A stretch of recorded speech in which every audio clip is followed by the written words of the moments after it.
There you go. So, hey, Les here, 6S1 Media, that whole deal. This week's Behind the Scenes Weekly is actually not going to be on the computer, so let's take a look over here. What we're working on right now is my buddies at Skystorm Studios. They had a Kickstarter for a book of theirs called Skystorm, and one of its stretch goals was to basically, if they made their goal, they would have some characters redesigned and just a re-envisioning of some stuff. And so they made their goals, and I was asked to take one of their characters, do a redesign of it. And so what this is kind of a test piece, doing a full page or cover sort of piece of artwork, showing basically how I would apply those changes for this character in the context of one of their books. So anyway, here you can see what we got going on. It's my little drafting table here, my little board, and laid everything out in this non-photo blue. Where's that guy at? Yeah, I'm gonna use one of these babies for this stuff. And this is all old school, traditional, on paper, barbaric stuff, But we'll lay out roughs in non-photo blue, and I tend to go relatively detailed in the non-photo blue, and I like to pencil almost like I'm inking. I treat my pencils like ink, in that I want them to be super tight, so that if it goes to an inker, I tend to ink my own stuff, but if it's going to go to another inker, which this probably will, I want the pencils to be tight enough that they don't really have any guesswork. So here I'm just going in, kind of filling in some greebly destruction on this ship. My concept for this was this guy is our hero here is blowing the cockpit off of a fallen airship of some sort. So I wanted to kind of feel, it's in a shot where it could be some kind of like an experimental airplane sort of deal. And you can see, behind him here is one guy slumped over, and then as we continue, you'll see this other guy start tightening up, if we have time on the video for that. So I'm at the point now where I've gotten all my blue line worked out, and really I'm just tightening up the image and doing the finished pencils for it. So that's what you're seeing here. There's really not a whole, I wouldn't say there's any real secrets to it other than just, draw. I mean, I try to keep in mind light, source, and form through everything. As you draw comics, you end up, I guess, kind of developing your own shorthand, little techniques for certain types of greebles and destruction and whatnot. But really, it's all about drawing. So that's about all there is to it. So I want to go in and add some little tick marks here and there for doing metals. Make this stuff seem kind of distressed.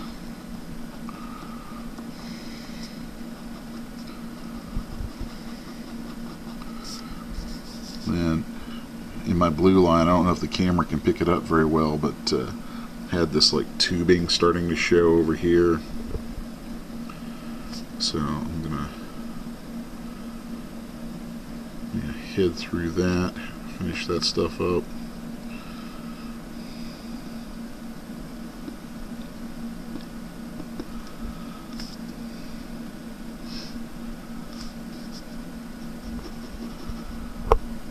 Come back in here, we're going to add a little panel to this.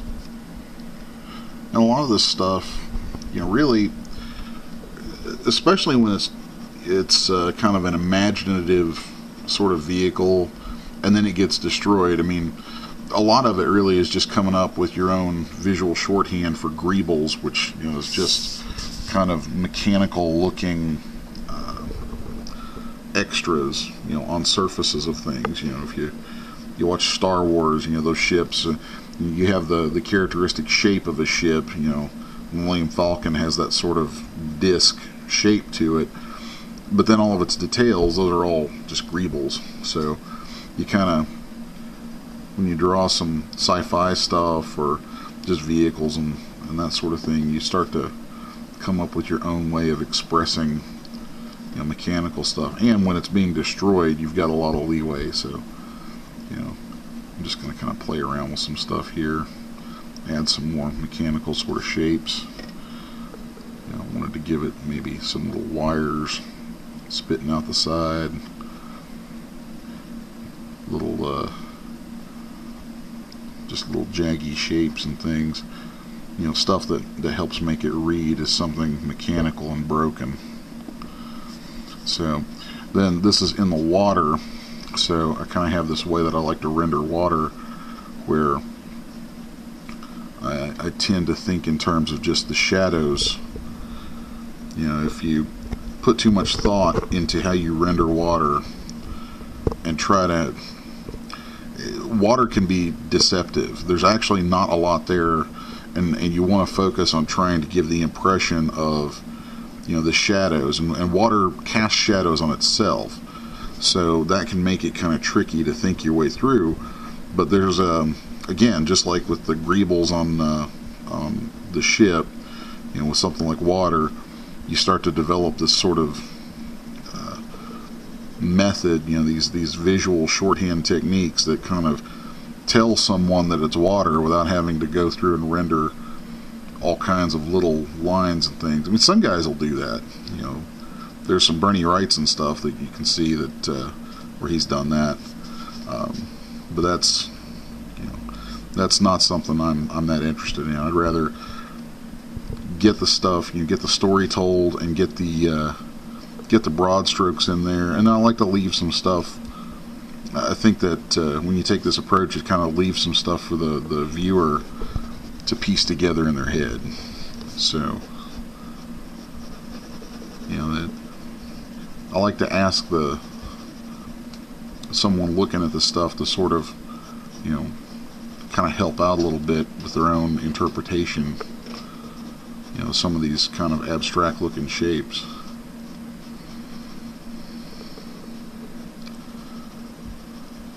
So you can see, you know, that section's coming together.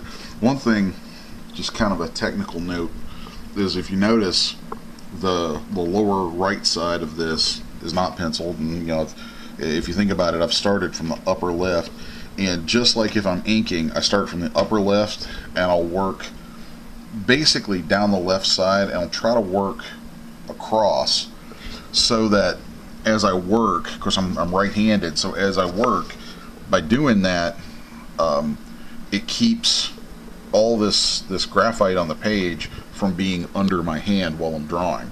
So, you know, it just is a good way to keep it clean. Like, there's very few smudges on this. You know, the more you can keep down the smudging, the easier it is for an inker, because you can really see the line weight and everything shows true. So anyway, I'm going to skip on back down here so you can see a little bit being done on the actual character. So that's, you know, that's really the point of interest anyway.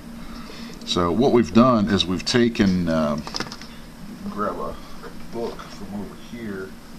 Maybe I have a copy of something that has this character in it. We've taken, it's just on the cover. Yeah, we've taken this guy right here, this blonde dude. You really don't get a good shot of him on that cover. Here he is right here. This is a comic of theirs from quite a few years ago. Anyway, we're reimagining this guy, and the suggestion I was given from the editor was to think along the lines of a World War II flying ace type character with powers. So, you know, here you can see we've gotten it away from the whole spandexy superhero-y sort of thing like that, and given it that sort of 40s deal with I like the spats over the combat boots, and then instead of being just, you know, pants or whatever, he's actually wearing a jumpsuit, the flight jumpsuit with the bomber jacket. And then there's the comic, you know, the group StormQuest. It's their logo on his little on his scarf there. So, and then the goggles, just all of it together, I think it reads World War II pilot, but really keeps the attitude of the character, and I think we'll make a good re-envisioning of this character for these guys. So here, my light source is really from this power signature, and really from the sun off in the distance. Some of that will show up more once it's colored. So I want to keep some darkness going on in the clothing here as I pencil this in, and then just make some good choices, or try to make some good choices here on what what stays light.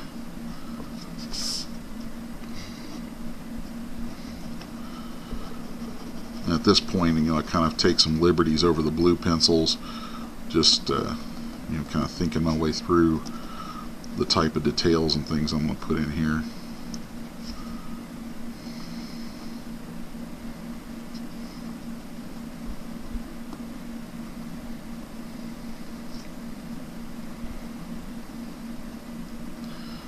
Again, I really like doing the tightest possible pencils I can. Nothing against inkers, but the less the inker has to think about, the better. I'd rather them have to think about clean inks than having to try to interpret what I've drawn or what I was supposed to draw for them.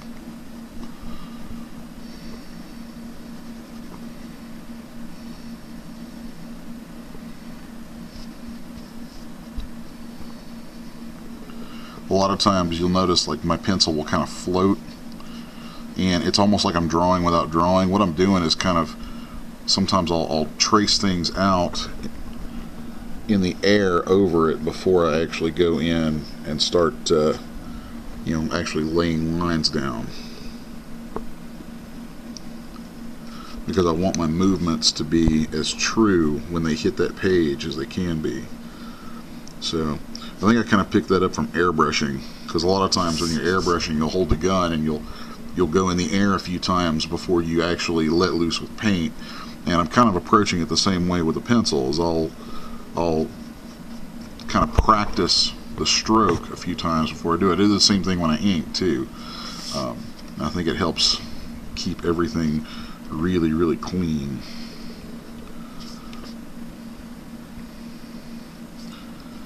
So also, once you've got some good blue line down, you can approach your penciling a lot like inking, where you can go ahead and ink basically hold lines around major shapes, and that'll help really define things for you as you fill in the details inside.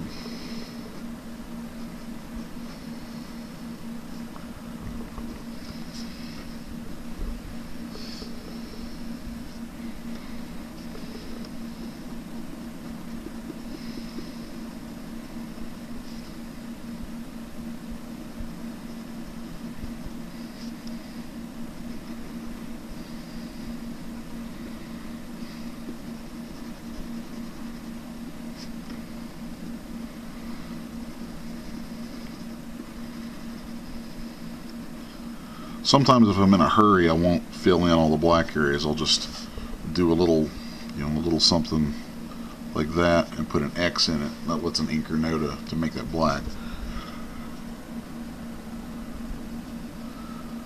But if I have the time, I would prefer to fill things in and make for nice rendered pencil work out of it. Because then, just as an artist, it feels more complete to me, and I think it goes back to helping cut out guesswork for the inker. You get that flavor. Okay. So, well, that sounds like it's our cue to be wrapping this up. So, thanks to Killian for holding the camera and hopefully staying steady with this so we can get this done this week. And just like every other week, if you have any questions or comments, you know what to do. Comment box is below the video. So thanks for watching.